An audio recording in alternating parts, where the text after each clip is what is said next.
All right. There we go.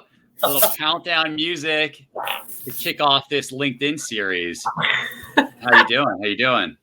Do you like my pom-poms? I love it. I love it. You know, I just feel like I should have had some kind of flair too, maybe like a little confetti. So it's good. It's good. We have a lot to celebrate. We do have a lot to celebrate. It's very exciting times. All right, let me just give it a second and see it popping up on LinkedIn. I see it there. Wait for some people to pop in. It's fun. This is all new stuff. New technology, which is definitely something I got to give you incredible credit for. I remember having this conversation with you, like, what was it, 3 years ago, about Facebook and getting on and doing everything. And look at you now. It's unbelievable. Our first meeting, I think, was 5 years ago. Really? I don't know if it was that long ago. Was it? I'm going to look it up right now because I think I have a picture of us, and then I'll get the date of the picture.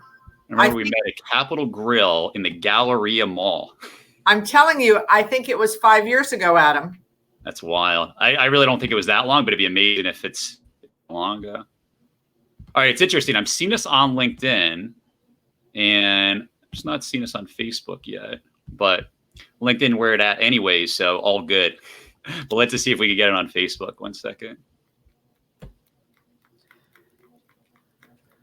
Yeah, it's amazing when I think of people that I know in the business that have really just hit it out of the park on, there we go. Looks like we're there. That have really just done amazing on getting your presence out there. I mean, you were definitely top of the list at this point. Like, for sure. Like, amazing. Just try stuff, right? You just try stuff. Yeah, of course. You got it. Let's see here. It doesn't always work. Yeah. All right, I'm going to run with it. It looks like we got LinkedIn going, and we got, hey, Barry, we got Josie. Nice. Awesome. All right, perfect. Yeah. Can see everything. You know, all right. Barry's going to know when we met.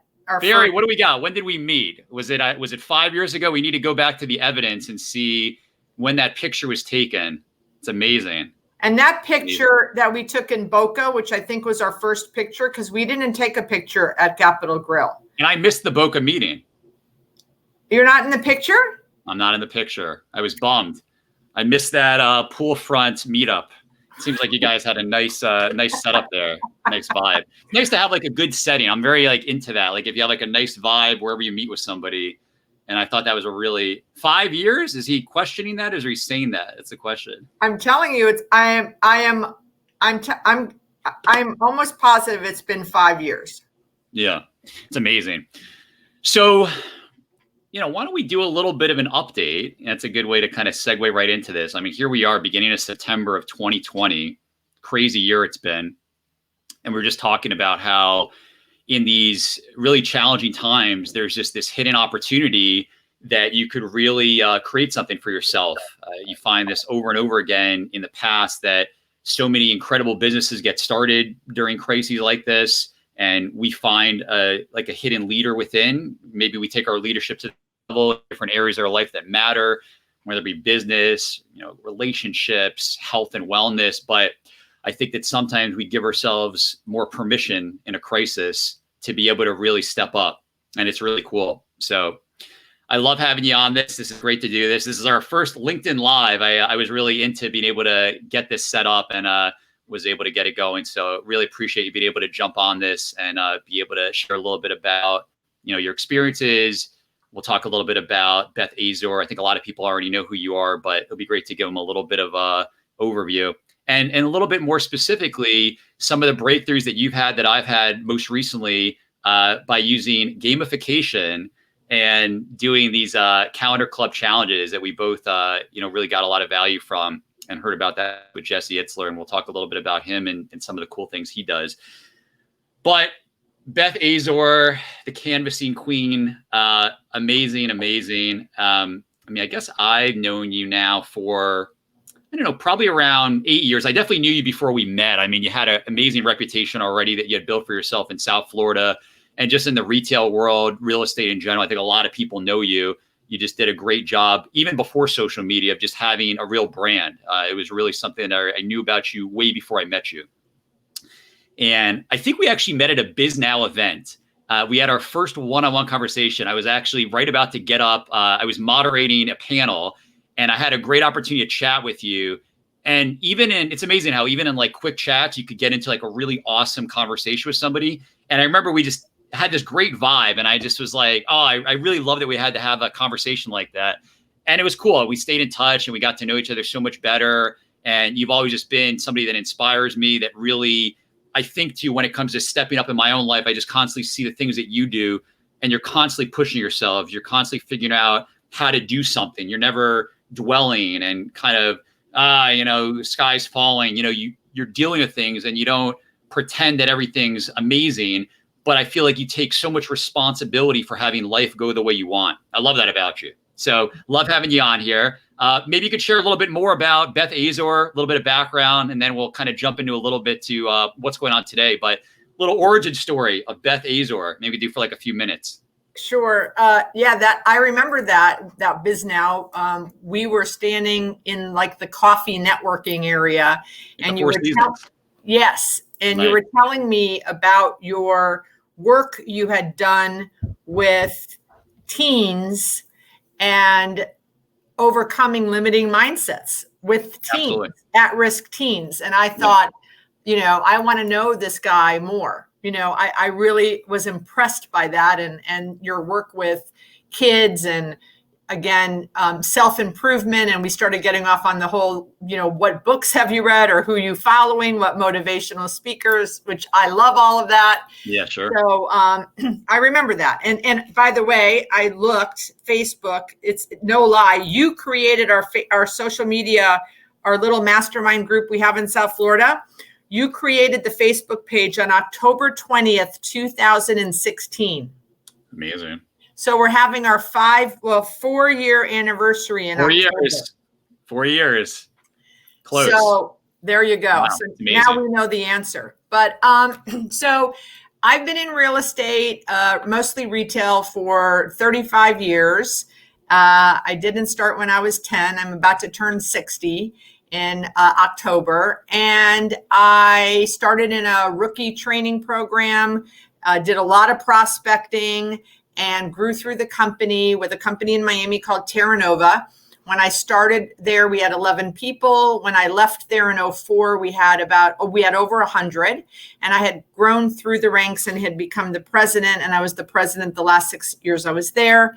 And I left in 2004 because my son, I was a single mom. My son was 4 and my nanny was raising him. And I thought I didn't have a child at the age of 40 for my nanny to raise him. And I couldn't be the president and work the hours I was working and be a good mom and be a good leader of a company. Sure. So I didn't know what I was going to do, but I had been investing in real estate. So I had some passive income and I thought I would just take a year off and figure it out. I did know that I wanted to invest in other other shopping centers on my own account. And so I was the room mom. I went back to school to complete my degree because I had left Florida State after 5 years, 3 classes short, because I ended up getting mono the last semester I was there. And of course, I was always going to go finish and then never did. So I went back to school and finished my degree. And I was the T-ball coach. And after about 6 months, and I was looking for deals to buy. And after about 6 months, I got a call from a REIT who said, we've watched you train and teach and coach leasing agents, for your whole time at Terra Nova. We've just hired 4 kids out of Michigan and Detroit. Would you come up here and train them? And I said, January, Detroit. I said, but if you bring them down to Boca where you have assets, I'm happy to put together a training program. And that kind of started this whole side hustle I have now, which is teaching and training and coaching leasing agents around the country. So I own 6 shopping centers valued at about 80 million. And I would say 60 to 70% of my time is running those deals, leasing the vacancies in those centers, collecting rent when you can during a pandemic, and teaching and coaching people on the side. Amazing. I mean, let me unpack a little bit of that, because there's a ton that you put into that 35-year history. And then we could also focus on now even where you've taken your presence and your brand at a whole nother level. I think it's amazing how far you had already gotten it. And then I think now we probably could agree that in the last couple years, it just keeps on going. What you've done online, everything under the sun, Instagram, Facebook, live shows, podcasting, books, another level. But let's do a little bit of that history unpacking. So you got set up at Terra Nova, junior leasing agent. I think a lot of people on this are at all sorts of levels. Some people are right now earlier on in sales. They're trying to hit some numbers, right? They want to be able to get some basic sales goals. Some people have now got to the next level where they're hitting good sales goals and now they're building a team, something you've also done. Other people have gone to a point where they're now taking all that background. They've become masterful at sales and they're maybe running an organization at a very senior executive level. And some people have done also the move that you've done, and they've gone from that and transitioned to now having their own business. They have their own portfolio. They maybe now have been able to go ahead and buy their first asset, and maybe they're now trying to figure out what's the next step. So you have so many milestones. And what I think is really interesting to talk about some of those critical moments and some of the decisions that you were making. Like I was even just thinking as you were sharing this, that, with the training, it's very easy to imagine that some people might just be like, oh, I'm not going to be able to go up to, Michigan or, Detroit, and I'm not going to be able to do this in the way that it might have looked. Something that happened for you is had you say, well, how could it work? It'd be interesting to hear a little bit about some of those beliefs that you have, some of those frames of references. Because, I think we've talked about this in the past, that life happens, you have things coming at you, and then you have an ability to frame how it's being presented. And I think you have this amazing ability to create opportunities and possibilities, whatever is coming your way. You think, well, how can I make something happen here? So I think it'd be interesting. We'll back up a little bit more. Who was that? Was that dad, mom? Who was maybe main influence that started you thinking in terms of this? I would call it a possibility mindset, and constantly thinking like, how could I make something happen? We'll kind of back up a little bit to that. Who would that be? Sure. So my dad was the dreamer, and my mom was the worrywart. And what a balance, right? Oh, it was a great balance. Beautiful balance, yeah. My mom was the workaholic, and my dad was the optimist and live life, to the extreme. And I'm the workaholic, but I'm the dreamer. Like, Sure. Josie, who's worked with me for 16 years, my friends, I have an idea. And they're like, oh no, now what? Now what's the idea? So I absolutely, my dad said, we want to move to Florida from Milwaukee, Wisconsin. And my mom was like, oh my gosh, we have to sell a business, all this real estate, so she kind of she executed his dreams and plans. And they would have never gotten to where they were without his dreams, but she was the person who executed, because he was the dreamer, always Sure. the dreamer. So I'm in the middle, I'm the dreamer, that I have a really good team that executes on my dreams. It's amazing. I think that there's such an ability to have things thrive when you have like complementary opposites. And if you could see it for that exact thing, that it's a contribution, rather than why don't they see it my way and say, wow, how amazing. I have somebody that could come from a very different viewpoint and allow you to see all viewpoints. I think that's huge. And it sounds like you got a lot of both. So what an amazing combination to have both that dreamer that's able to really shoot for the stars and then have the let's now do the work to get there. So that's incredible. I love that.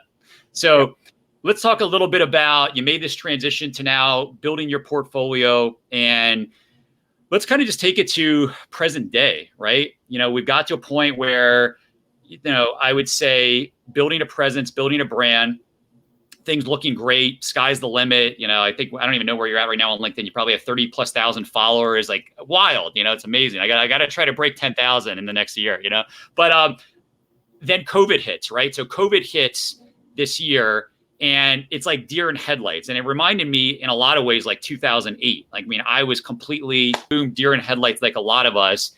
And there's some time that sometimes you got to really figure out, how do I create possibility in the face of what looks like nothing? It's easy. Everyone around you is giving you the noise, nothing we could do, yada, yada.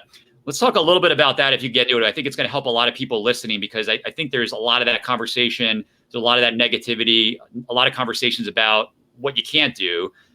So that hit, you started to get a sense of what that's now looking like and what the impact is. And obviously we're still in it, but what was going through your mind back in March, April, as you started to see this unfolding? What were some of the thoughts you were having?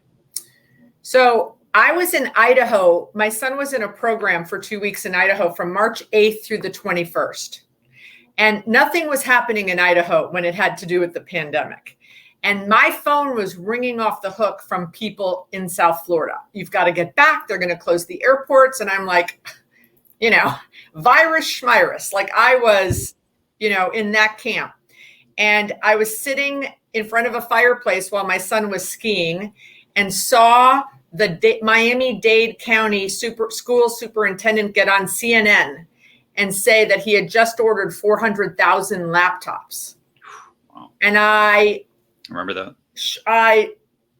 First of all, the TV there was no sound, but I saw him.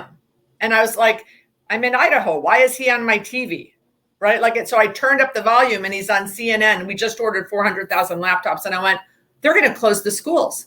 They're going to close. So that was my shock, because I knew if they closed the schools, he was not ordering 400,000 laptops. If they hadn't already decided to close the schools, that was not even being talked about. So I knew I better get home. Yeah. And while I was in Idaho, I had one of my tenants, which was a holistic foot massage place. And she called and she said, I'm closing. And I said, what do you mean? Hang in there. She goes, this is going to be awful. I'm giving you the keys. And I thought, aren't you overreacting? Right. And then I said, okay, this is all going on. So I hosted a webinar. I said, okay. And I was getting so many phone calls, people, we were all kind of talking. And I said, I'm going to have a webinar called Rent Relief, rent relief strategies. And I had 680 people sign up. And funny story, I called Josie, who my director of operations. I said, and I'm in Idaho, right? I said, are we all set on this thing called Zoom? This thing called Zoom. She said, yeah. I said, and we can fit 680 people. And she said, yeah. Well, at 2:00, 2:01, they capped us at 200. And I had 480 people texting me. And I'm trying to lead the webinar. And Josie, who I'm like, Josie, are you seeing these texts? Like, are you handling these? And thank God we had recorded it so we could then send it out to all these people that weren't able to participate live. She does not have adequate Wi-Fi in her apartment and gets kicked off the webinar and can't get back on because we're sold out. So I'm talking to Josie. She's not there. I mean, it was crazy. And so I got home, obviously, and then said, okay, first of all, do I have to lay off people? Because, I'm not getting rents. And, so rents deliver management fees that pay people. Sorry to interrupt for a second. What was it like to even get home? I mean, I remember it was a nightmare to even get home at that time. So right? Yeah, we flew through, I think we either flew through Dallas or Atlanta, and there was no one in the airport. And there was no one on our flights. It was like the apocalypse. It was very scary. Yeah. So we get home and we're immediately saying, okay, and now they've shut down everyone. We met, okay, we can shut down garbage. We can shut down porters. Like we did a lot of operating things on the properties to where we could, if we're not getting rents, if tenants aren't opening, we don't need to provide services and we can reduce CAM. And then just a lot of dialogue. And then I had probably 12 speaking engagements and training, headquarters. Right? All of that's canceled. Yep.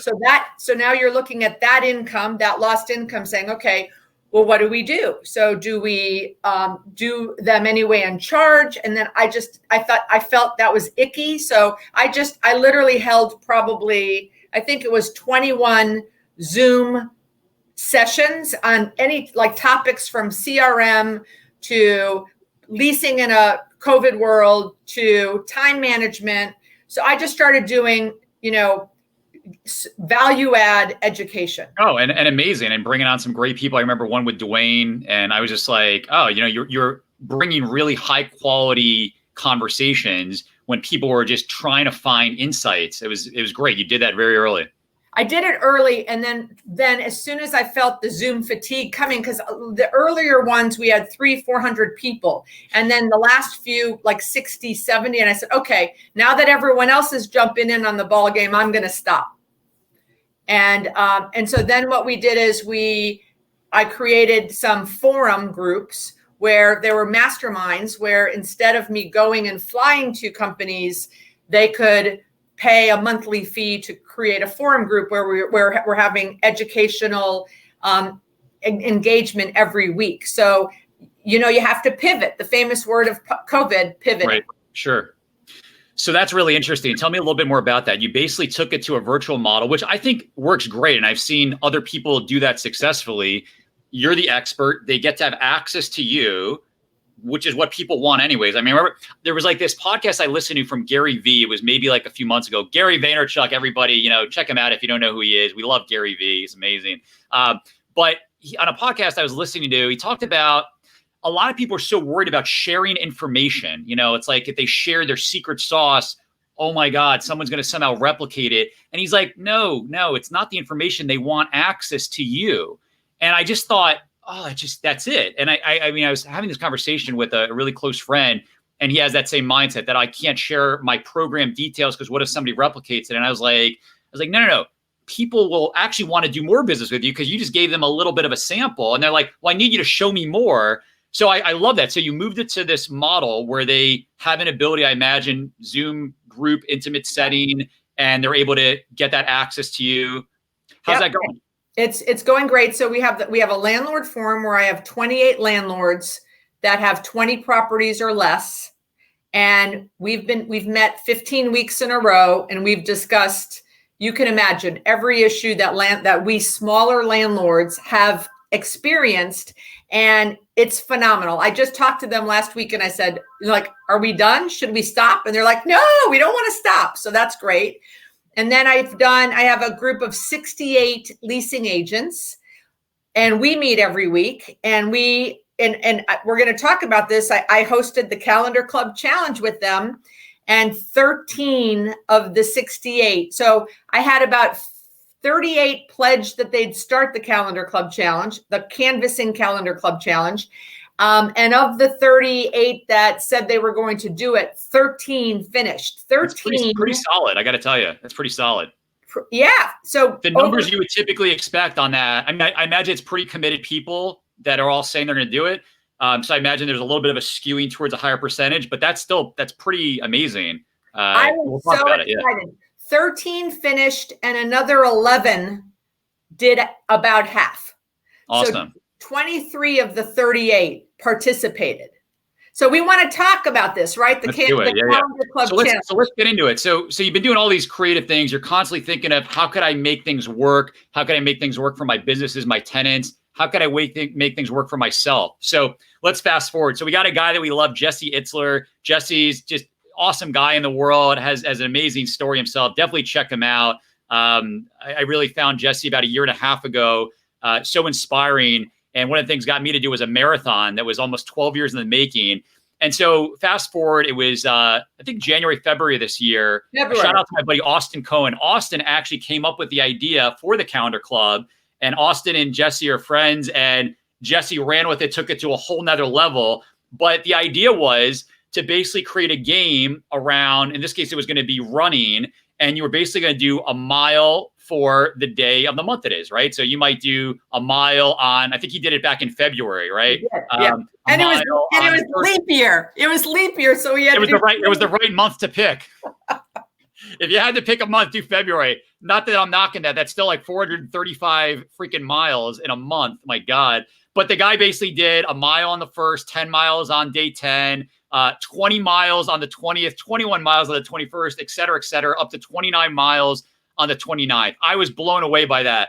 I'm nowhere near in shape to be able to do 435 yet, but I was so amazed. And I found that during COVID, the one area that I was struggling in was exercise. I'm a guy that really likes to exercise. It's a foundation for my life. It really is something that I made a lot of progress in over the last few years, lost a bunch of weight a few years ago. But since COVID, couldn't go to the gym, couldn't do anything. So I had gone now, I think it was 3 months without doing anything. And I was feeling it. I was feeling very just like lethargic.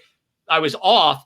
And so I'm in this group that Jesse runs called BYLR. It stands for Build Your Life Resume. And a guy in it, a few guys had done a counter club challenge on another item. And it was around doing push-ups, sit-ups, burpees, and air squats. Now, I hate burpees. So I said, I got to do that. So it was the same idea. You do, in this case, it was 10. So you do 10 push-ups, sit-ups, burpees, and air squats on the first, 20 on the second, 30 on the third, up to 300 on the 30th. So I turned 40 in July, and I wanted to do something that was really like an out-of-the-box thing like that for the month before. And so I did it. And we'll talk about some of the mindset, because I think the mindset is really what's so great about these challenges more than anything else, is it gives you an opportunity to push through barriers. And so for me, it started out easy. I'll do 10 push-ups and sit-ups on the first. And then a few days in, I think by day 5 or 6, I'm like, all right, 60 push-ups, that's definitely getting a little bit more. By day 10, 100. And now I'm like, what did you sign up for? Are you really going to stick with this? And how are you going to even fit the time into your day? And yada, yada, yada, all the inner voice stuff. And I remember there was a few things, we'll talk about this because I know that it happened similar for you, but it's all about the mindset really more than anything else. And if the mindset's not there, it's easy to just stop. And so I remember for me, it was right around that day 13, day 14. And it was simple, but I was like, I'm just going to have to split this up and do some in the morning and some in the evening. And, you know, there's all the thoughts you have, you're working, you got the family, baby, you know, but I wanted to make it work because I wanted to be a person that could make it work, because we all have things we want to fit in and we don't have more time. So it really requires us to be thinking in creative ways. So that was really cool. Around day 13, 14, I started to do some in the morning, some in the evening.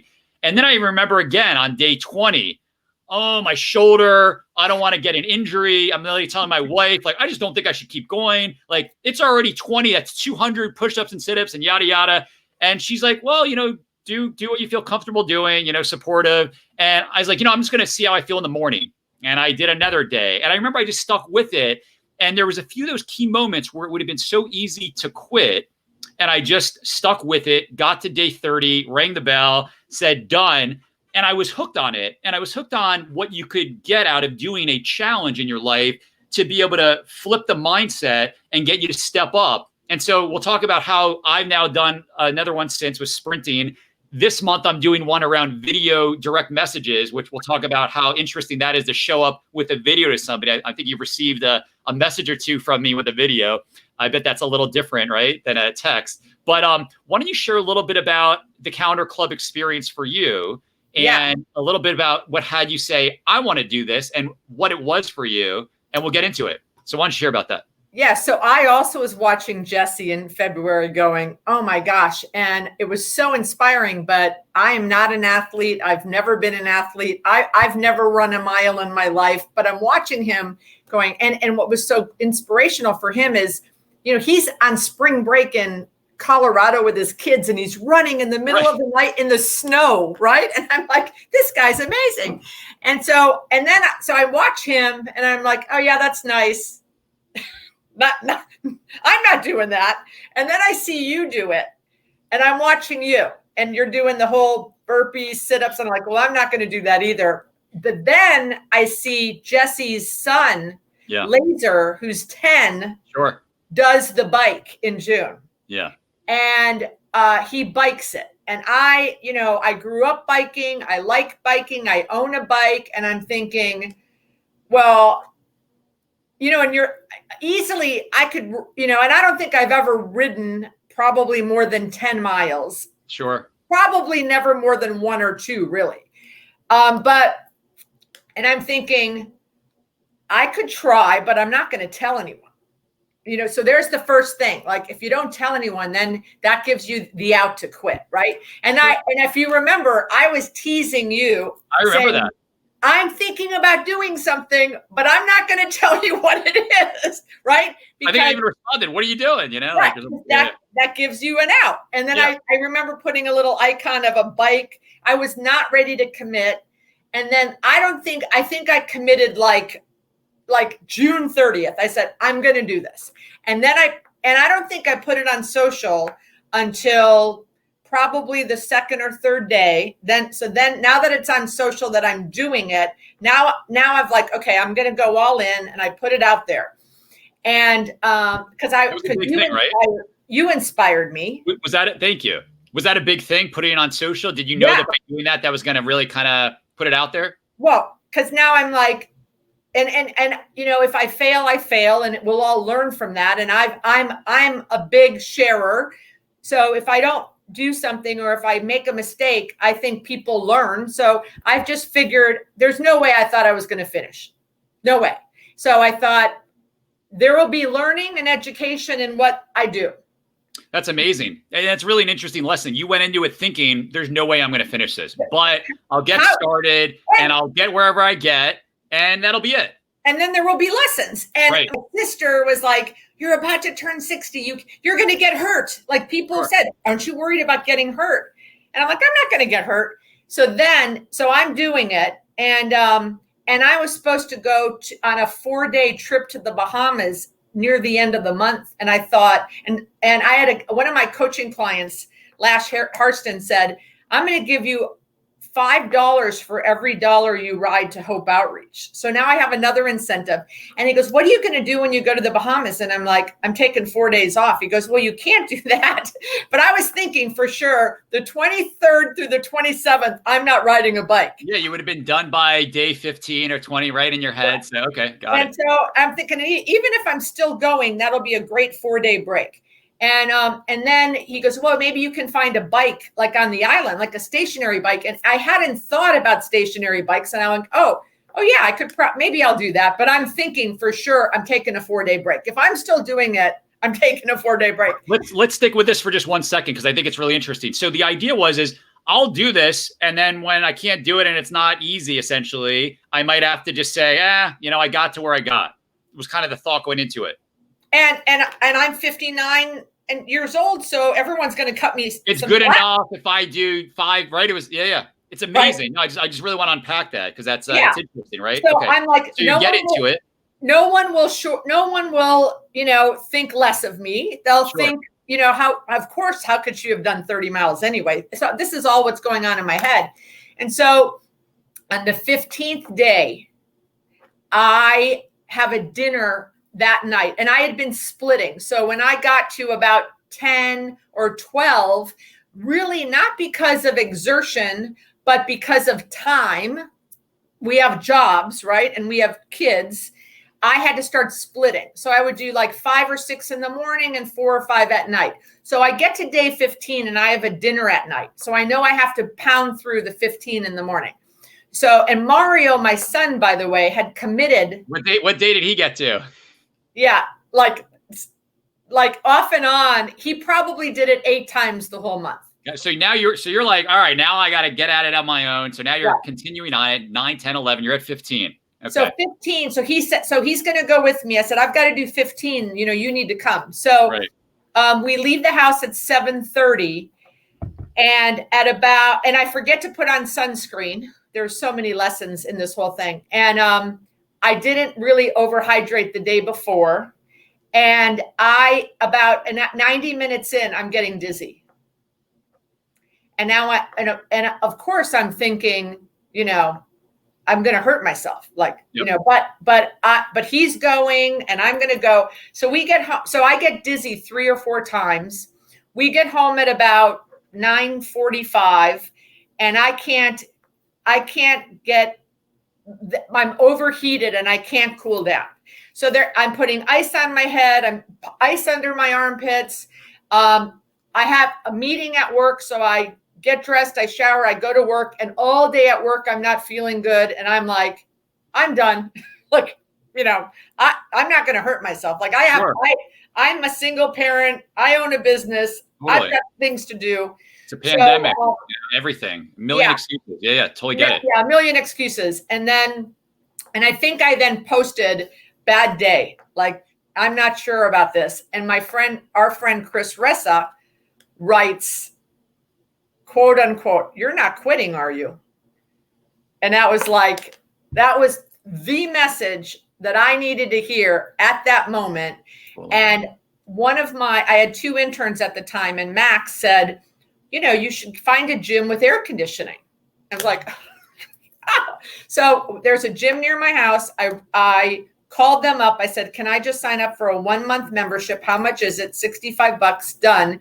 So the next morning, because I had done the 15, so now I'm in day, and by the way, I canceled my dinner that night because I didn't feel well. Sure. So I get up the next day and I'm still not feeling well, but I went over there and joined the gym. And then at around 1:00, because we were working from home, I went over there and I did 8 miles. And then I went home, I worked. And then that night I rode my bike to the gym, which was about 2 miles, and then finished the miles in the gym. And then the rest was history. So that was the hump. After that, and then my Bahamas trip got canceled. So now those 4 days are not gimmies. I've got to do the 4 days. Now I'm posting more. It starts getting really tough about day 24. And I've been listening to books, which I love. And I pick up, I did Little Black Stretchy Pants, which is the Lululemon guy. Then I read Atlas Shrugged, or listen to Atlas Shrugged. I'd always wanted to read that and never could get through it. Listen to that. And I picked up David Goggins' Can't Hurt Me on the 24th day. Oh yeah. No problem going from 24 to 31, listening to that guy in my ear. I remember listening to David Goggins when I was training for the marathon, and it had that similar effect where I was just like, wow, you have so much more in the tank. Like, you're nowhere near where you could be. It was huge. I like you're having a book club with him. It's his book, right? I'm trying to get him. I haven't locked him up yet. I'm trying. Yeah, it's awesome. So kind of looking back, and we'll talk about now where you took it, because you thought, hey, maybe I don't have to just do this with biking. Where else could I do it? So you finished that month. What was like top few takeaways that you learned about yourself, and what shifted in your frame and how you see things? Well, I'm an athlete. That's it, right? Yeah. There's no more saying that I'm not an athlete. So 2 days ago, I started swimming. I'm swimming laps this month, but I'm an athlete. You know, in the Goggins book, he says, when you think you're done, you're only at 40%. Yeah, absolutely. And I love the athlete. Let's talk about that for a second, because I imagine it's been a little bit, right, since you've thought that, right? I've never thought that. Maybe in high school when I played softball. Right. So think about that. There was this world of, I'm not an athlete. And we just kind of go on living with that as the mindset. It doesn't even occur to us that we could do things like this, right? And so now that became a new possibility, what happened next? What are you doing this month, right? Yeah. So last month I did something non-athletic, which we're going to talk about. But what I want to do now is I like the gamification of it, which we'll talk about. So I figured I would do every other month. I'm going to do something athletic. And actually, where the athlete thing came in was I was posting, I did a blog about the experience. And in the blog, I wrote, I am not an athlete. And I posted on social media, and someone on social media said, stop saying you're not an athlete. You are an athlete. Yeah. And actually, they're the ones that made me think I am an athlete. Yeah. I love that. So you finish this and you say, where else could I have a fun experience and gamify it? And it was an area that really mattered. It was like, hey, I gotta fill these shopping centers. I gotta be able to help my people out. So how did it move to now this canvassing calendar club challenge, which you just came off of? Let's talk a little bit about that experience, how you enrolled a whole team of people to step up themselves and be able to also hit those unbelievable milestones. Tell me a little bit about that experience. So I would say that once I got over the hump of that day 15, I have this group of leasing agents, and every week we're talking about the pandemic and leasing space and how the nationals are on hold because they're mostly public companies and they're not traveling. So we really need to focus on the local tenants.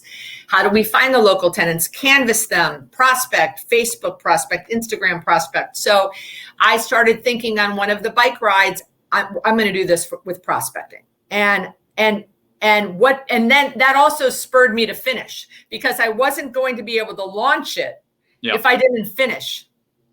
Like I had to be the role model. So I launched it, or I announced it the week before I finished the bike. So I knew I had to finish the bike. And the goal was to do the same thing. Prospect day 1 prospect, day 5, day 10, up to 31. So 31 prospects in a day, which, 98% of leasing agents don't prospect. There's 2%, 2 to 5% that do, but most don't. And many, many people have used the pandemic as an excuse to not. Sure. There are businesses expanding, and we shouldn't just be, lazy and say, oh, it's a pandemic, we shouldn't be prospecting. So I knew it would be great for the leasing agents. I knew it would be great for me, my intern, Chloe, who did it with me. I knew it would be great for my clients who want their people to be prospecting. So we launched it. Of my 68 Leasing Agent Forum members, 37 of them signed the pledge to do it. It's almost half, yeah. Yeah, 13 finished it and 11 finished half. Of the 13 who finished it, combined, we prospected over 7,200 businesses. Amazing. There are over 100 LOIs in negotiations right now. And they're not all from the businesses we reached out to. There's this thing called what I call canvassing karma, where if you put the effort out, the universe rewards, right? I like that. I know you believe in that too. So I personally have 11 LOIs I'm working on. Not one of those LOIs had anything to do with my 506 businesses that I prospected. However, yeah, exactly. But I did sign a lease with a guy that I Facebook prospected in 5 days. Let's talk a little bit about that, because I imagine there might be some people that have concerns about showing up physically to some spaces. And that's been really effective for you as well. You could do it not just physically, you could also go and do on Facebook. You want to say a little bit about that? I know that's been really big for you over the last couple of years, is doing it through Facebook Messenger, right? Right. So you say, okay, my location is across from a hospital. I don't have uniforms, medical uniforms. You Google medical uniforms near me. You get the top 10 medical uniform stores. Then you go to Facebook and you look up Uniform Advantage. Up pops their Facebook page, and there's a little blue bar that says send message. You send a message saying, hey, I have a shopping center near Westside Regional Hospital. Would you like to open a store? Of 10 to 12 that you send out, because Facebook stops you around 10 to 12, but you can do that 3 or 4 times a day. Usually 3 to 4 people respond. They respond because you're getting through to the gate, you're passing the gatekeeper and getting through to the owner. And of the 3 or 4 that respond, 3 usually say no, thank you. And 1 usually says, where's your shopping center? Which is huge results, 10%. Yeah. I think it's great. It kind of goes to attention these days, and there's just good attention that you could get by sending a message, and there's the direct owners that typically have the account. And so you're getting right into them. And I think it's brilliant. It makes a ton of sense. Too few people are doing it, but therein is the opportunity. So anybody that wants to learn a little bit more about that, definitely reach out to Beth. She's done some amazing workshops, webinars. I've heard a lot about it. I've used it in my business as well. And I love it. I love those results. So let me share a little bit too. So what I'm doing this month, and you inspired me. And frankly, last month, I didn't do it. I took on a counter club challenge around sprinting, and I achieved that. I did 20-second sprints all out. I hate sprinting. I haven't sprinted in years. Again, I thought that's the way to go. And I hit it. But what I also took on, and maybe it was just too much at a time, I said, I'm going to send a video direct message every day for the day of the month. And so I started out, and I think I might have got to maybe day 9 or 10. And I don't even know what it was that threw me off. And I just started to just fall off.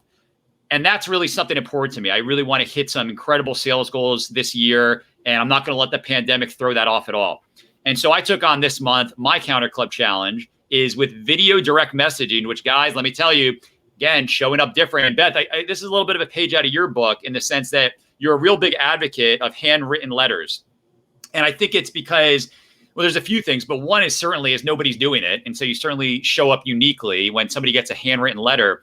But I think in that same regard, a video message is very unique. And so I would invite everybody to consider getting a video message, get your phone, and basically send a message to a prospect or a client or customer. And it could be something simple. It could be an acknowledgement. It could be a happy birthday message. If you want to just kind of start to dabble, you don't want to sell them anything. You want to just really share some love, share some acknowledgement.